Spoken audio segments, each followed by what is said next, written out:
Oh, I hit the wrong button. Doggone it. We're going to have an intro anyway.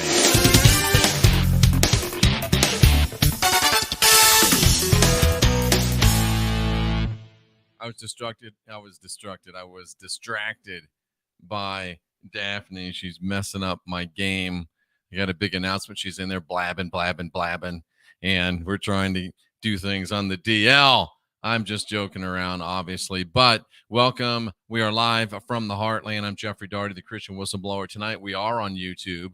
We're on the Flee the Watchtower channel. We're on the Evangelical channel. And we're on Unindoctrinate with Jeffrey Daugherty. Please subscribe to all of those channels. And of course, we are on Twitter. We're on Twitch.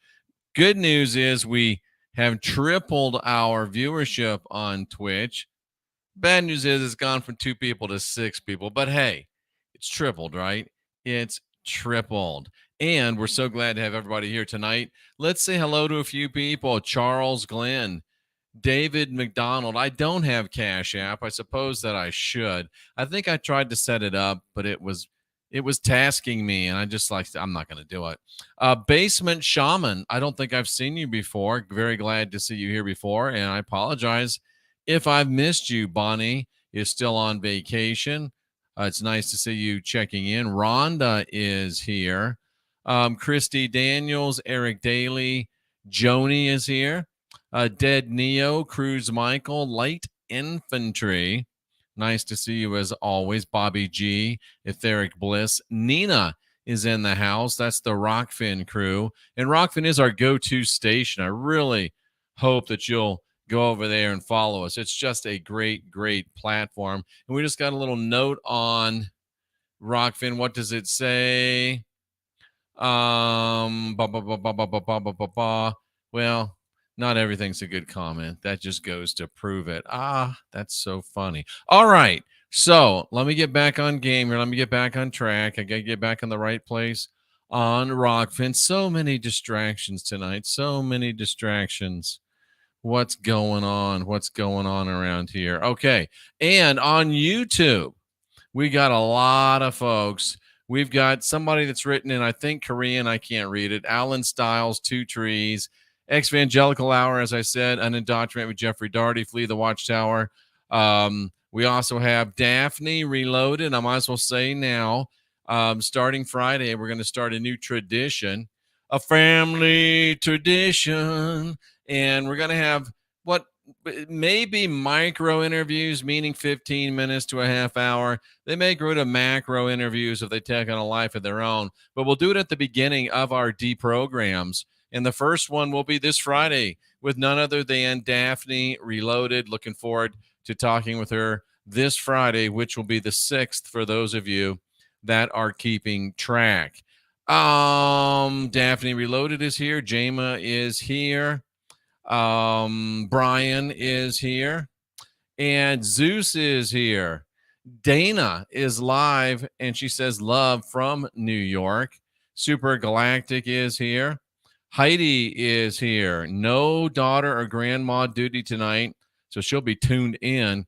SS is here. Delaney Black Pearl Jones, so glad to see you. Jack Nelson, Derek Hurlbert says commence the wild hunt. And then we have Juan Galvez, who brews the most aromatic coffee in the world. If you remember that, you're kind of old. Steve Borg Resistance is here. G is here. Dave Mack, Shauna Vision. Folks, it's a Tracy Dyer sighting. Gia is also here. Snake Dagger is here. Daphne's a goat truther, says Steve Borg. Interesting. Who else? Raven Blue, Etheric Bliss, all kinds of great folks tonight. And we're glad to see you all. We got a big show tonight. Let's jump right in it. We got a really big week. RP Brothers also checks in. So we've been talking about King Arthur, Camelot. We've been talking about the thievery of pagan heritage, and indeed it is that. And let's go ahead and jump into the second part of this tonight, which deals with the Holy Grail.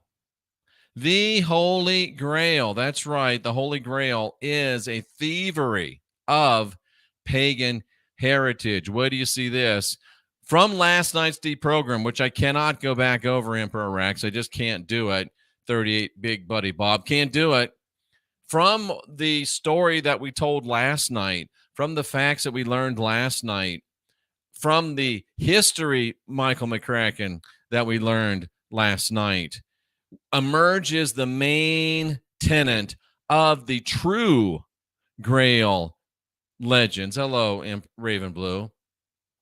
And the true Grail legend is this: it's the memory of a struggle over the validity of a forbidden name and a forbidden lineage, that of Odin, the Ald King, the Fisher King, Braun, the Raven. You've really got to go back and watch last night's deprogram to catch up. And just to show you that it is about a name and it is about a lineage, Hebrews chapter 2, verse number 12, some kosher disclosure. I will proclaim your name to my brothers. I will sing your praises in the assembly. I ask you folks to consider, why is a name so important? And if you read the New Testament, name, over. Jesus is talking about proclaiming the name, telling the name, showing the name over and over and over. Why is the name so important? It's almost as if they're trying to make you forget another name. And that name would be Odin. Now think about it. You're writing the New Testament. And the very first chapter of the New Testament, you know what? Somebody's got a little tummy ache. It's Grateful Goddess. She has a tummy ache. And Grateful Goddess, just for you, I'm going to open up the phone lines right now. I've turned over a new leaf. If somebody wants to jump in the chat room and be disruptive and be nasty, then they certainly probably have something to say and they think that they're smart to say it. So just for you, Grateful Goddess, I'm going to open up the phone lines and give you a chance to not just do a run by, type and run like a person that is afraid. I'm going to give you a chance to actually call in and tell me why you think I'm so obnoxious. And if you can't stomach me, then I ask you, why in the world are you here tonight? If you can't stomach me, then why are you here tonight, Matthew Garvin? Why is she here? I don't get it. So the phone number's on the line, 913-279-0831. Call me. Share your feelings. Don't be a drive-by coward. Call me. Pick up the phone and do it. But we'll let the crickets commence. So, Grateful Goddess, pick up the phone and give a brother a call, or don't. It's up to you. Or don't. It's up to you. But we all kind of know. We all kind of know what's going on. We all know what's going on. Boom. Dogs drool. Oh, I love it. We got a little bit of little stuff going on. It's nice. But anyway, if you're going to write the New Testament and you're going to write the first book of the New Testament, you want that thing to be interesting, right? You want to draw them in. What's the first book in the New Testament? A genealogy. Talk about boring. Why is the entire first chapter of the book of the New Testament, the first chapter of the first book of the New Testament, why is it a genealogy? I'll tell you why. It's because it was written in the midst of a battle over names and over authority of competing divinities. The New Testament was written between 400 and 700 AD. And I think we proved it to you yesterday. But we're going to get more and more into it. And we wait. All we hear is crickets. And that's okay. That's okay. All right. Moving right along. The Fisher King. If you know the Odinic, if you know the Arthurian legend, if you know the Holy Grail legend, you know the Fisher King. he is kind of the main character of the Fisher King, or at least one of the main characters of the Arthurian legend is the Fisher King. And then Jesus, strangely enough, in Matthew 4:19, Jesus says, "Come and follow me, and I will make you fishers of men." Matthew 4:19. So Jesus, the Jesus character, was intentionally made into a fisher king to counter the common knowledge of that day that Odin was the fisher king. Oh, but wait, there's more. And I discern this one myself. Matthew 7:15. Beware of false prophets. Hello, Bella. They come as raven us wolves. Raven us wolves. Ooh, some of you are getting it. After my departure, says Acts 20:29, ravening wolves will enter in among you, not sparing the flock. We know from yesterday's deprogram that pagans were called ravens by Christians back in the time of the development of the legend of the Holy Grail. Wow.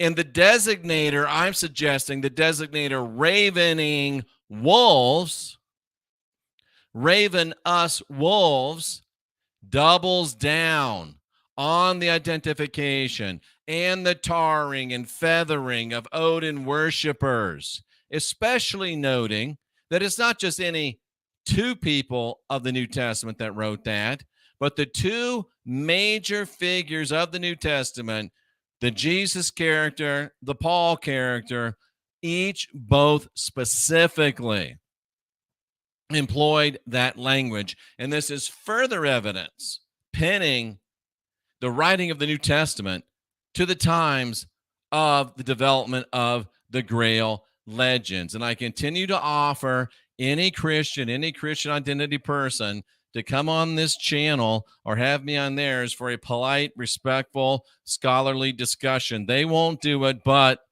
I'm tired of waiting. I'm going to them, and you'll see what that means in the next few days, weeks, months, years. Melanie Moran sneaking in. Nice to see you. Okay. The Holy Grail refers to the search for a Godhead, pitting, in other words, against another, a chalice containing priestly access to religious truths, transubstantiation. You got to go through the priest. You got to go to the preacher to get to the God. And the awe of both Catholic and Protestant Romanitas. Those are the people that follow the ways of Rome. And there's Roman Catholics and there's Roman Protestants. They're both basically the same. And they were desperately fighting a life and death war against a resurgence of paganism in Britain. I know that you've never heard it this way before. That's why you're here, because I tell you the stuff that nobody else does.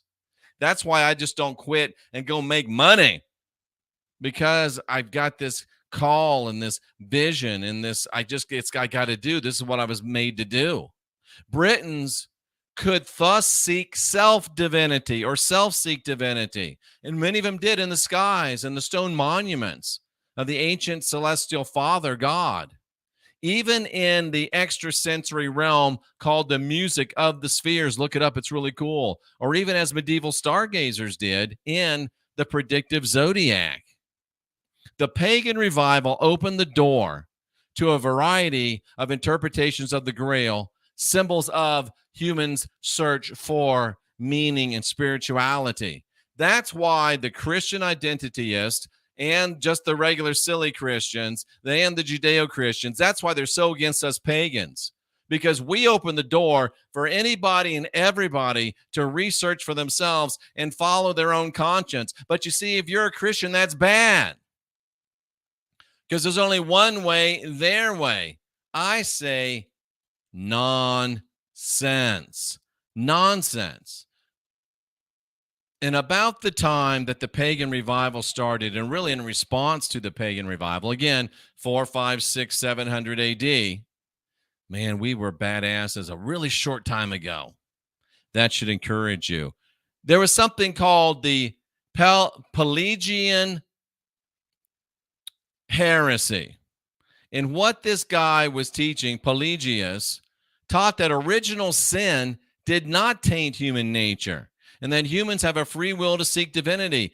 He was telling what I've been telling for the last 14 years. You're not born with original sin. You got the spark of divinity within. You're divine. You're sovereign. You're free. Don't go on bended knee to somebody else's savior. He also taught that it was unjust to punish one person for the sins of another. And that's a little problematic, Rabbits Warren, if you're talking about Christianity, because Christianity is all about one guy getting punished for the sins of another. In fact, for the sins of everybody. That wasn't fair when you were a kid in the sandbox, and it's no more fair or no more real tonight in the real world. I told you this was going to be good stuff, and we're just getting started.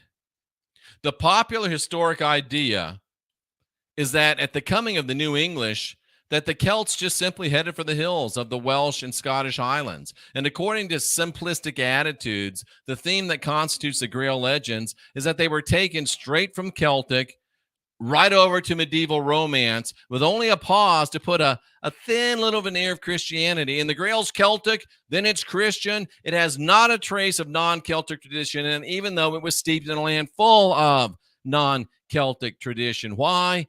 Because the Jesuit Calvinist historians say so. Nice to see you, Angela Monk. And I've got to tell you, and she says evil can't create, it can only manipulate. That's exactly right. You got some guys out there that are saying, oh, history tells us this and history tells us that. And we know from these books, and we know from those books, and we know from that book and this other book. Listen, every single history book that anybody alive today has ever read, whether it be Babylonian history, Sumerian history, Roman history, Egyptian history, English history, whether it be Far Eastern history, any and all of the history books have been whittled down, vetted and edited through our friends, the Jesuits, and our friends, the Calvinists. That is not arguable. That's the truth. So anybody that wants to get on YouTube and tell you they know the truth because they've studied history simply doesn't know what they're talking about. We've known way back since Napoleon, and even if he didn't say it, it's still true, that history is a pack of lies agreed to. History is a complete lie. And all you can do in history is try to glean some things to look for as far as when this happens, you got to watch out for that. History can't teach you anything because it's been edited and vetted by Jesuits and Calvinists. Period. So what am I supposed to do, Jeff? You're supposed to think for yourself. You're supposed to ponder for yourself. You're supposed to go out and walk in nature and say, what does this all mean to me? You mean I can't just sit and let somebody tell me? Well, you can. But that's called indoctrination. That'll never get you to enlightenment. Never. And all the Grail legends, and I didn't know this until I looked it up and confirmed it. All the Grail legends include what was called a processional, like priest walking into a church. And it entails carrying sacrificial food on a plate and drinking a cup or a basin. If you're a Catholic, that sounds awful Eucharistic. If you're a Protestant, it sounds awfully communionistic.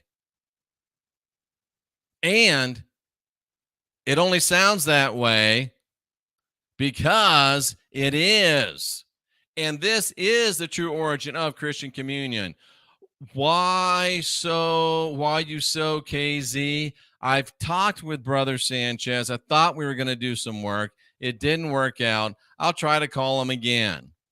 I'll try to contact him again, and feel free to do so on my behalf. I'm telling you that the Christian Eucharist and the Christian communion are thievery of Odinic. That means from Odin traditions. There was this guy named Belinius, an Odin type, that produces the drink from his spear dripping sword, his spear dripping blood. And it's so obvious that it alludes to the defeating of the Christ idea. The Jesus character hanging up there on the cross. He gets stabbed in the side by Longinus. And the processional covered this guy dripping blood into the cup. There it was, dripping the blood of your enemies into the cup because they were killing you and destroying your civilization.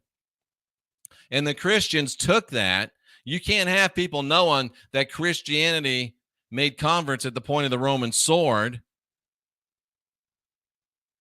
So this whole thing about communion, this whole thing about the Eucharist is a celebration of the defeat of Christ. But look how they turned it around. Now it is the most sacred sacrament in Christianity. It proves the defeat of the Christ character, and it's been used now for 1,000 years to rope you into their fear and guilt, blood magic, tribalistic, alien-based mind matrix.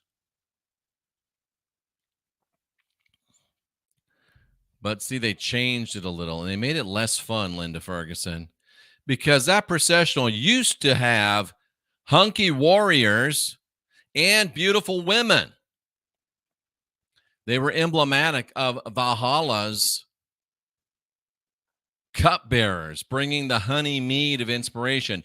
I've never had any honey mead. I need to have some honey mead.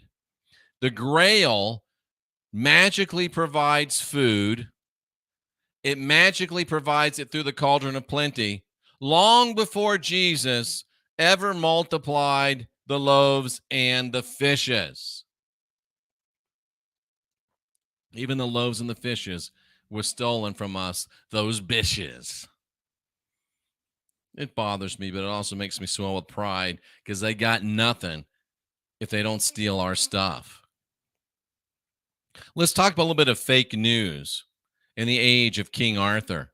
Why are the 5th and 6th centuries seen as the age of Arthur?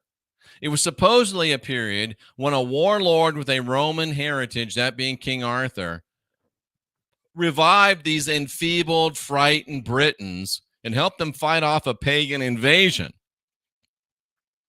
But recent genetic and archaeological work suggest that this so-called pagan Saxon invasion was really a Germanic pagan cultural revival. The suggestion is of a pagan revival rather than an invasion. So the answer to the age of Arthur lies in misinterpretations and outright lies made about a curious text that we can now analyze as referring to Odin. Titled On the Ruin and Conquest of Britain, this long text dates somewhere between the 5th to the 6th centuries. I gave you the Latin there. It's a work written by the 6th century British cleric Saint Gildas. It's a sermon in 3 parts condemning the acts of his contemporaries, both secular and religious, who he blames for the dire state of affairs in Britain during the time of Arthur. Why? Because there was a whole lot of paganism going on. It's one of the most important sources for the history of Britain in the 5th and 6th centuries. It's the only significant source for this period written by a person that actually kind of sort of lived pretty close to that time. And interestingly, it includes a scathing attack upon the British clergy of the age. So when you look at all the facts, the fake news is that a British King Arthur fought off pagan invaders. The real news is that the Christians barely held off a pagan Odinic renewal that came this close to sweeping across the entire continent of Europe. And by the way, last week we did a deep program on Beowulf, the epic poem. Pardon me. This just happens to be the exact same time that Beowulf was written. This is confirmation of my assertion that now it can be said correctly characterize Christianity as in league with the monster Grendel, which I showed was of the people that Christianity came from. Can't say it on YouTube. I think you'll work with me. And this all happened about 500 years ago, maybe less. You know, we think it's been 2,000 years that we've been down, but they lied to us. They added 1,000 years of history, but even 1,000 years is a long time to be sucking hind tit, right? But if you know that we've only been beaten for maybe 400 or 500 years, that gives you a little more inspiration. That gives you a little more hope. We almost did it. And if you could get some nanosoma and some focused life force energy into you, wow, you'd be 10 feet tall and bulletproof, because nanosoma goes into your body. It helps optimize your body, and it causes everything that's not supposed to be in that body to be dropped out of that body. Focus Life Force Energy blocks 5G, actually turns 5G into a beneficial wave. I know you don't believe it. That's why they give you 30 days free to test it out. It blocks 5G and other electronic EMF pollution, and it delivers a high consciousness environment right to you. Go to jeffreydarty.com, click on that logo of Nanosoma, click on that logo of Focus Life Force Energy. And I'm telling you, you will be glad that you did. Now, I want to point something out. Even though YUSOKZ disagrees with me, even though he disagrees with me, he does so in one statement. He doesn't put in message after message after message after message trying to preach his message on my channel, because that would be rude. You're allowed to share your opinion. You're just not allowed to hijack the chat room. Thank you for being polite, YUSOKZ. I appreciate it. Okay. It's highly likely that the New Testament was also written during this time, and it was written to rally the troops, and it was written to provide a Christian Talmud for the faithful. The multitude of Odinic relating texts make this impossible for the objective scholarly mind not to consider. David McDonald, $10 tip. Thank you very much. I know PayPal's on your hate list. Mine too. Johnny D, glad to see you. He was just talking about me today. You need some of that Jeff energy? Well, come and get it. Come and get it, because we are laying it down. The hidden history that we're learning yesterday, today, it changes everything, cousins. Everything, Daphne, has changed. Because the Grail battle was a battle of blood. I'll talk about that Friday night right after I get finished talking to Daphne. We'll talk about this blood war. It was the pagan call of the blood. Oh, some of you feel it. I say call of the blood, and it starts boiling, and you start getting all misty, and, things start going and growing, and it's all good stuff. It's the call of the blood versus Christian, Judeo-Christian blood magic. Now, our historian that we talked about yesterday, Elizabeth Baer, she claims that Gildas presents a memory of a historical confrontation, a religious debate that took place around 500 AD or so between heretics. That's us. I'm a heretic all day long and 6 times on Sunday, cousins. And by the way, we got a new Sunday show called Thule Temple, noon Central Time. It was a battle between pagans, heretics, and Christians. And it was all about believing in Odin as All-Father versus believing in the Trinitarian Christian Father. And let me show you about that. They say that this is King Arthur leading the troops. Nope, it's Odin leading the troops. It's called the Battle of Pagan, which is an Odin. If you break down the etymology, it's Odin. The Battle of Odin was a battle supposedly fought between Britons and Anglo-Saxons in the late 5th or early 6th centuries. It was credited as a major victory for the Britons, stopping the encroachment of Anglo-Saxon, pagan, heathen, bitches, strong, big, kind of people for a period. And you know, if it happened in 600 and now it's only 2000, it's 1023. So if that happened in, let's just say it happened in 700 and now it's 1000, we came this close to winning like 300 years ago. I don't know about you, but that excites me. And it's chiefly known today, this battle, for the involvement of the man who would later be remembered as the legendary King Arthur. They Odinized King Arthur. And because of the limited number of sources, there's no certainty about the date, location, or details of the fighting. The best way to make up a lie is to make up a lie that nobody can prove you're wrong. And then you repeat that lie over and over and over, and people, because they're lazy, begin to believe it as truth. Begin to believe it as truth.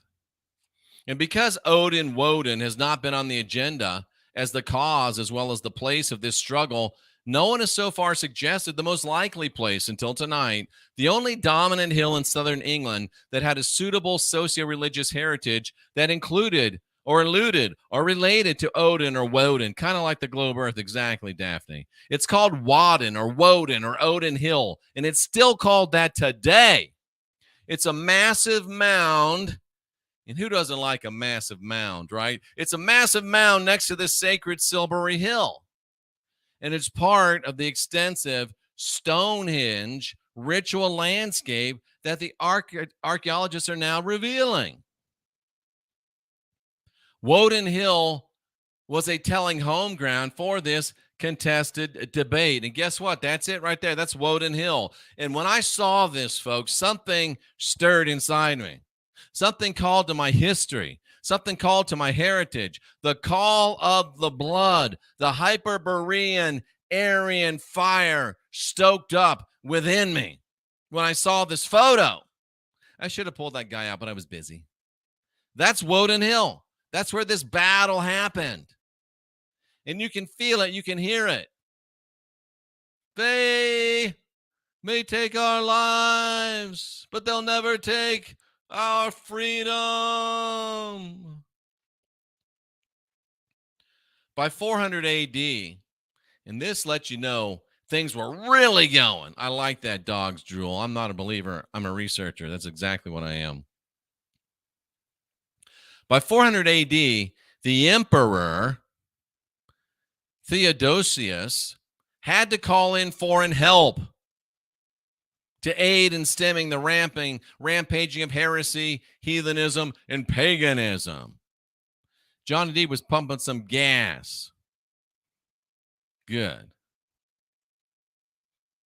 The help to fight this heresy, this heathenism, this paganism. And that's the only way. You know, it was called, the historian said, rampaging heresy, heathenism, and paganism. That's the only way we do. All we heathens know is rampaging. All we pagans know is rampaging. All we heretics know is rampaging. And we forgot our rampaging. We were called berserkers for our business, for a reason, cousins. Rampaging is our business. And it's time to get that business a booming. Come on now. Ambrose was a theologian and statesman who fiercely promoted the Christian faith against paganism. Well, at least he fiercely promoted it. I can't get any of these Christian identity to come on publicly and debate or discuss with me. What happened to the real men and women of Christianity? Ambrose is one of the most influential ecclesiastical figures of the 4th century. He wrote a rescript against paganism was made by the Emperor Arcadius right about 400. Hey, Lit T, nice to see you. Eric Daly, nice to see you. And this rescript denounced all heathen and pagan beliefs. It ordered the breakdown of pagan associations. It ordered the destruction of pagan temples, and it established a ban on paganism. Visits to temples were forbidden.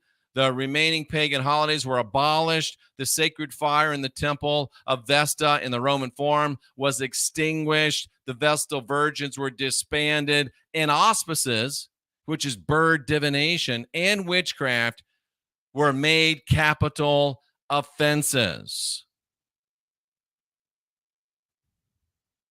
And if we stand by and allow Christian nationalism, if we stand by and allow Christian revival, this is exactly what the psychopaths want to do again. They want to destroy, just like Black Lives Matter, just like Antifa, they want to tear down everything that questions them. They want to stop anybody and everybody that doesn't believe them. And if your religion is so damn good and your God is so damn mighty, then why the hell can he defend himself? What good is a religion that has to be defended by usurping the rights of anybody else to think any other way? No real religion.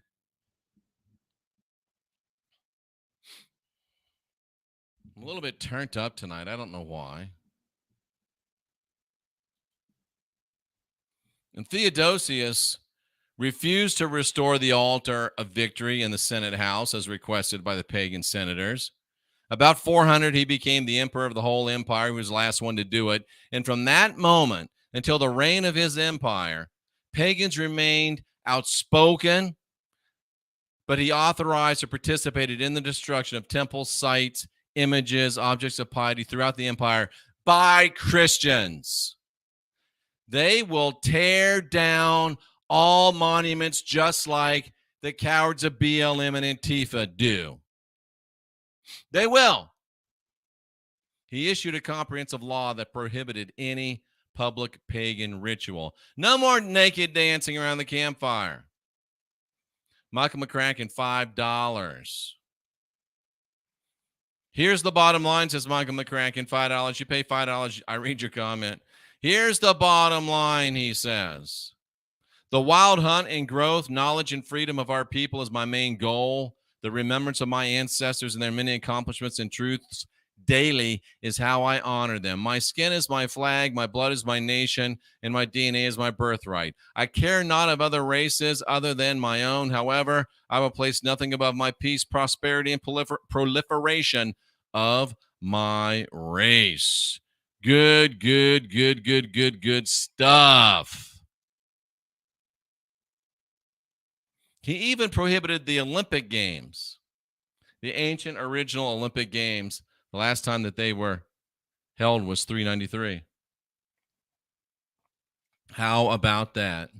How about that? Rome, just some facts. Exactly why the flat earth movement has to be cleansed from Christianity. It's exactly why our country's got to be cleansed with Christianity. Now, I got to make sure that you understand when I say eradicate Christianity, I'm not talking about killing anybody. I'm a catch and release guy. I'm talking about running them the hell out of any and all positions of authority and leadership in our country. No Abrahamic religionists should be allowed to hold any office of responsibility or power in the United States. And if they don't like it, there are trains and planes and buses heading out every day beyond one. And guess what? We'll pay your way just for you to get the hell out.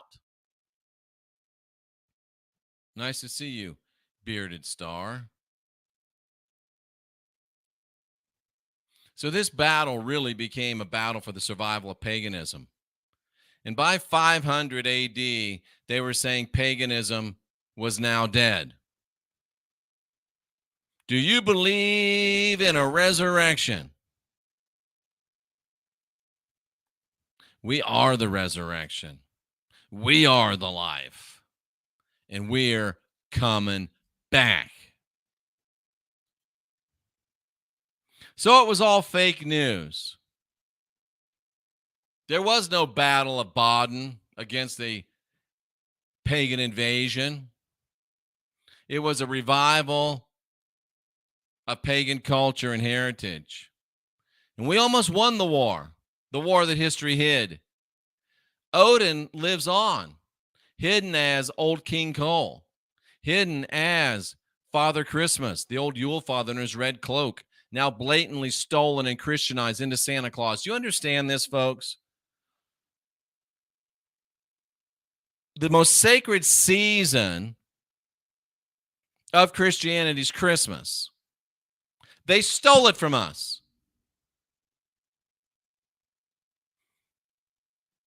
Even Santa Claus they stole from us. And we must restore the truth that Santa's journey on the sleigh is the pirated wild hunt of the great Odin. Everybody believes Santa goes around the world. Oh, I got kids upstairs. I better be quiet. Could you imagine? Mommy, I was over at Nana's and Jeff said Santa's not real. Oh, that would be hilarious, but horrible at the same time. It'd be horribly hilarious. Wow. Santa's journey is the stealing, the pirating, the perversion of the wild hunt of the great Odin. And Odin also lives on in the Green Man. And the Green Man became Robin Hood. Robin is Odin. Odin Hood. Found in the ancient Greenwood and other northern sites like Sherwood Forest. He's remembered in a nursery rhyme of a time when good King Arthur, who was really Odin, ruled the land. And he provides his people, believers still, with stolen food. This is a promise to us as true pagans and heathens. This is a promise to us as true pagans and heathens. This is a promise, my brothers and sisters, foretold in kosher disclosure, no less. There will be supernatural protection and providence for the basics, for those of us that do all we can. And they gave us some kosher disclosure of it. And the word of the Lord came to Elijah. Elijah means Yah is God, which is trying to make you not know that Odin is God. So the word of the Lord really came to Odin and said, hide yourself by the brook Cherith. The word Cherith means to be cut off. Odin, they're trying to cut you off. Go hang out in the wilderness. Paganry, heathenry, the wilderness. And it shall be that you'll drink of the brook. Remember that we heard that Odin is the Big Dipper? He will give you to drink from the brook of the Big Dipper. And the ravens,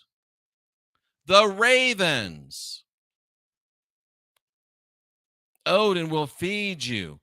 They'll bring you fresh flesh and bread in the morning and bread and flesh in the evening. That's twice as good as the Bible God. He brought them some little seedy stuff they call manna once a day. But I'm telling you, Odin, he's going to give us meat and bread twice a day. Tell me that Odin ain't twice as good as that Bible God, pipsqueak, squeak, squeak, whatever. But, folks, the brook has dried up because there's no rain. Pagan power has dried up because we stopped bringing the rain. They started bringing the pain, and we stopped bringing the rain. They started saying to us, convert or die. We should have said, I will take death. But we forgot who we are. We forgot that death is just part of the process. We forgot that we rise, we be, and then we pass away to a new arising. We allowed ourselves to value this life more than our eternal life. We allowed ourselves to decide to live on our knees instead of die on our shields. Will not make the mistake again. And the rain is when you start talking to and mentioning the names of your great pagan god. Somebody called me up yesterday, very kind question, and said, why in the world do I need to worship a god? You don't. You are divine. You are sovereign. You are free. You don't have to worship a god. You don't have to. And worship doesn't mean worship. It means honor and exchange energy with. It's called an esoteric economy. You think economy is about dollars and cents. It's not. And it's not about gold and silver. Economy is an exchange of energy. And you don't have to associate with a god or a goddess. You don't have to, but it will limit you to your own abilities. It's kind of like you don't have to have a relationship. If you're a man, you don't have to have a relationship with a beautiful woman. If you're a woman, you don't have to have a relationship with a hunky man.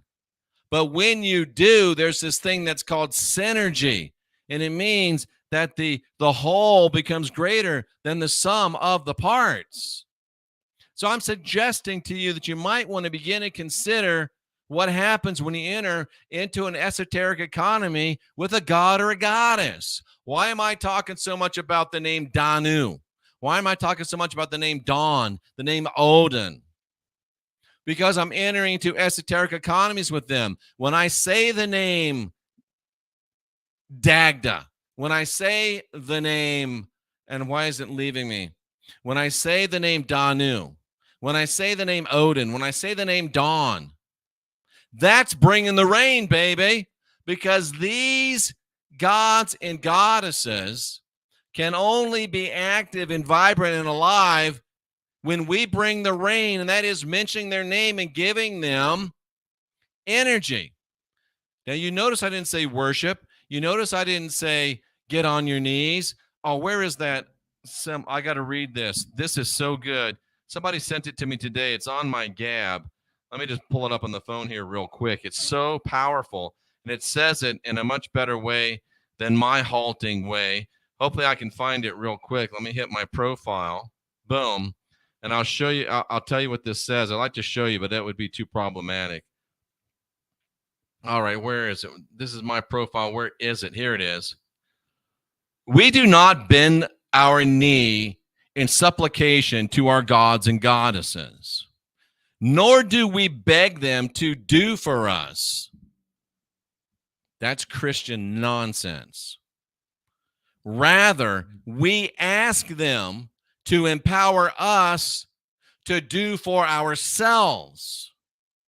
And if you do, and if you get to the end of yourself, then they will help you. If you start asking for help from a god or a goddess, a real one, and you haven't done any work, they will laugh at you, and they just might get pissed off. And you don't want that to happen.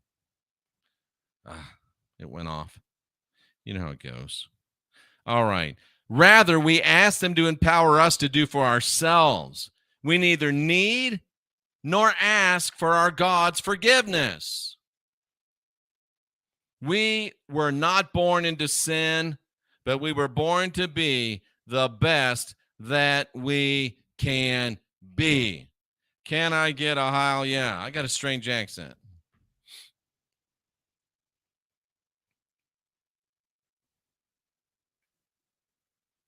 Power's dried up because we stopped bringing the rain. We got to start bringing the rain, baby. And James 5:7 has some kosher disclosure. Be patient, therefore, brethren, Not waiting, but bringing that early rain. We brought that early rain, and we reigned. When we bring the rain, we reign. When we bring the rain, we reign. We brought the early rain. We're waiting for the latter rain. The latter rain. Bring that latter rain. Etheric Bliss said, one person can manifest alone, but put two together on the same page or joined as one, and that power exponentially starts to take off. And that also works in sexual manifestation. Just in case you were wondering. Etheric Bliss, it's powerful. One person can manifest alone. You are divine, you are sovereign, you are free. But when two join together in manifestation, that power exponentially starts. It's not just one person's power. 1 + 1 doesn't equal 2 in esoteric economy. 1 + 1 equals exponential. And depending on how good you get and how committed you are, 1 + 1 can equal 10, 20, 40, 50. That's what the kosher disclosure of the Bible's talking about. When it says that, what does it say? 1 or 2 can chase 10,000. Where is that? Let me find that. This is kosher disclosure. It's not real for them. It's them trying to keep us from understanding. What is it? 1 can chase 1,000. I'm just going to put that in. Let me show you something. I want to show you how to use Bible Hub. I want to show you how to study for yourself, because I don't want to be your damn guru.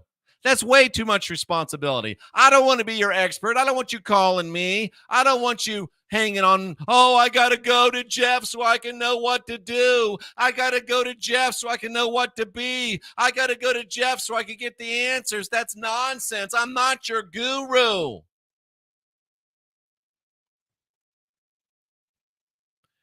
You got to be able to get your own answers. And that's why you should stop following these people that tell you they get all the damn answers. And they get all the subscribers, and it pisses me off, but that's okay. That's okay. A little bit of venting there. Let me show you how to find your own answers. Let me show you how to find your own answers. It was so funny. People ask me, Jeff, where did I find this? I say, look it up. And the other day, Cynthia said to me, what is blah, blah, blah? And she goes, oh, well, I'll look it up. Don't even say it. Truth be told, I probably wouldn't have told her to look it up. But I might have. So I want to know where this verse is. This is Bible Hub right here. I don't own Bible Hub. I don't get paid by Bible Hub.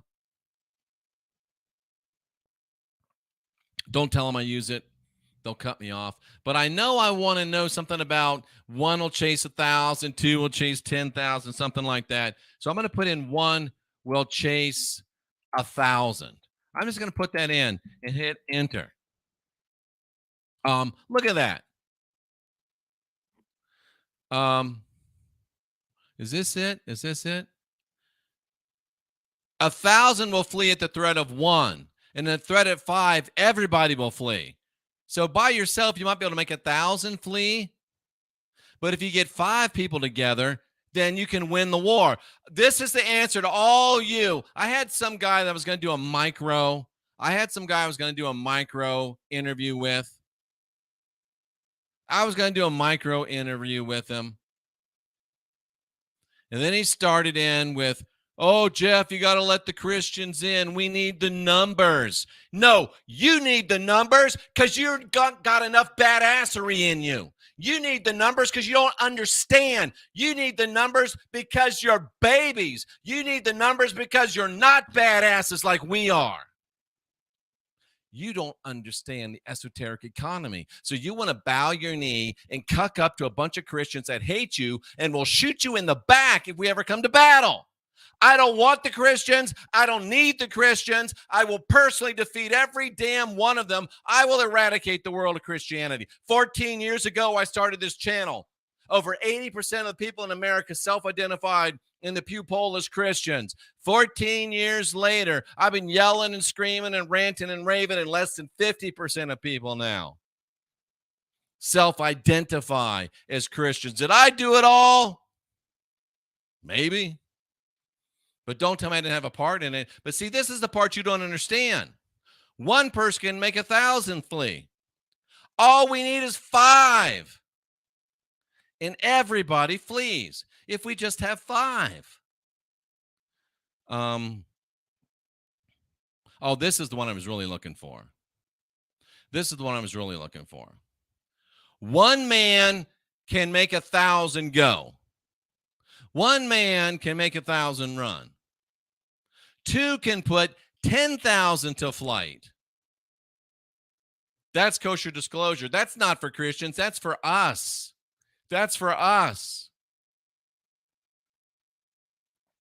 Jeff, I'm happy by myself running off 1,000.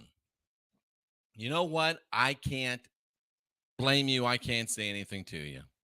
Okay. But if you were to enter into an esoteric economy, and this is people, if you were to enter into esoteric economy, or is that what this is talking about? Oh, because look at this. It says one man. Watch this. One man. What's it mean? It means one, a single person. But 2, notice it doesn't say 2 men, it says 2. But 2, what's 2? Shana. Shanana. To repeat, to do again. Is it a little hidden understanding that if one puts 1,000 to flight, when you start entering to an esoteric economy with a god or goddess, then you can go 10,000 to flight.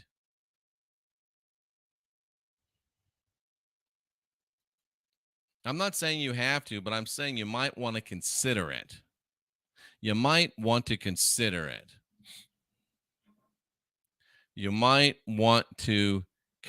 it.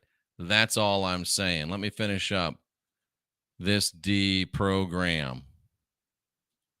Get out of my way. All right.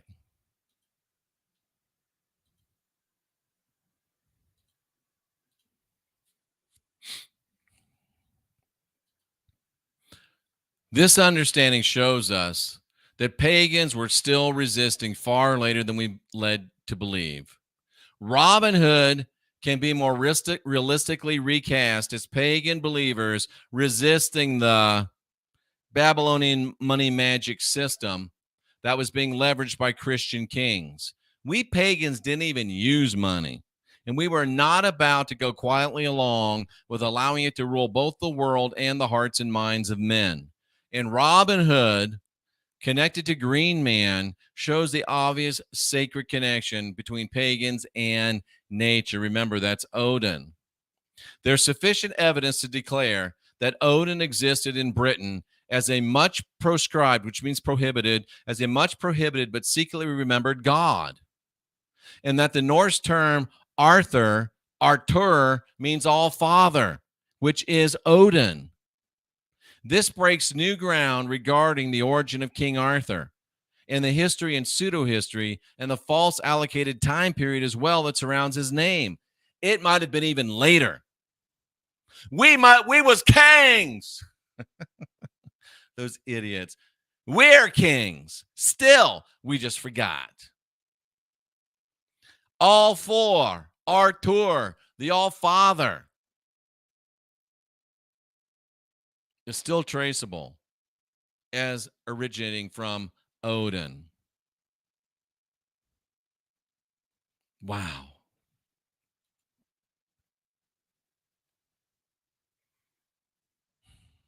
We may well have been engaged in a victorious battle, nearly so, with the forces of Judeo-Christianity as recent as 200-300 years ago. And it was likely this renewal that drove the German renewal that led to the Chancellor and to us. Wow. Do you know that 99% of you don't have to pay income tax? Go to jeffreydarty.com, click the button, pay on. We'll tell you all about it. Wow. $10 tip from Nina. Thank you so much. I appreciate it. Thank you so much. I knew that you would get there, light infantry. That's why I wasn't saying anything. Let's open up the phone lines. Are they still open? The phone lines are still open. Let's do it. If you want to call, you can call. Ask a question, share a comment. Wow, that was powerful. That was powerful. Let me show you what comes up tomorrow night, because this is going to be really, really good stuff. Tomorrow night, I'm going to show you what's coming up on this deprogram. You got to go to Canva. Canva's a really good program if you're a creator, by the way. I don't get paid. I probably could get affiliate with that, but I don't. This is coming up tomorrow, folks. This is coming up tomorrow. Get off of here. This is coming up tomorrow. And it's a little bit out of my comfort zone, but we're going to talk about the destroyers and the message of the three angels. The three angels in Revelation 14. The destroyers are the Odakarteg, which is me. This crest is Revelation chapter 14 and the three angels' message. Tomorrow night, destroyers, Odakarteg, and the message of the three angels. It'll blow your mind. That's tomorrow night, cousins. That's tomorrow night. And then that's Wednesday. On Thursday, yeah, I've already got these prepared. I've been working hard. On Thursday, we're going to do this one. This is going to be controversial. This is going to be powerful. We're going to do this one. I wonder if Angela's still around here. She'll like this one. We're going to do this one right here. Simulation theory. The last great attempt to steal our Earth.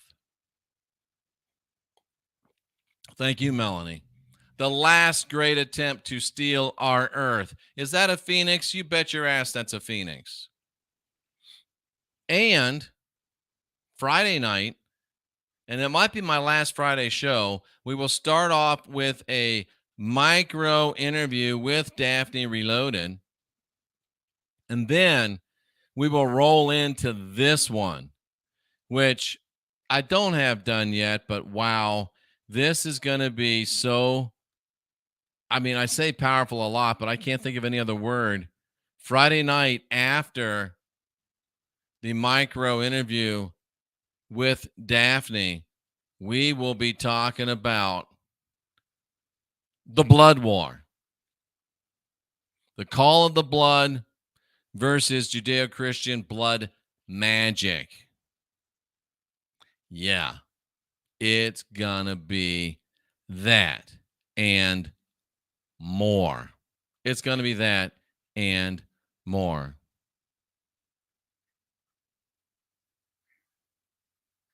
Just looking at the chat real quick. It's some good stuff. Bill Wismer, nice to see you. Jay Bing, nice to see you. Oh, this cat. This cat. I almost said this damn cat. He's decided that he wants to be right up on the damn desk in my way. Damn you, cat. Oh, well. And now he's going to get in your way, probably. Move. I can't even see the people. Stupid cat. All right. I think that's a sign. I think I can't even see my out, Rooney. Okay, lay down. You are a little bit rotund. Lay down. All right, good. Now I can see what I got to do.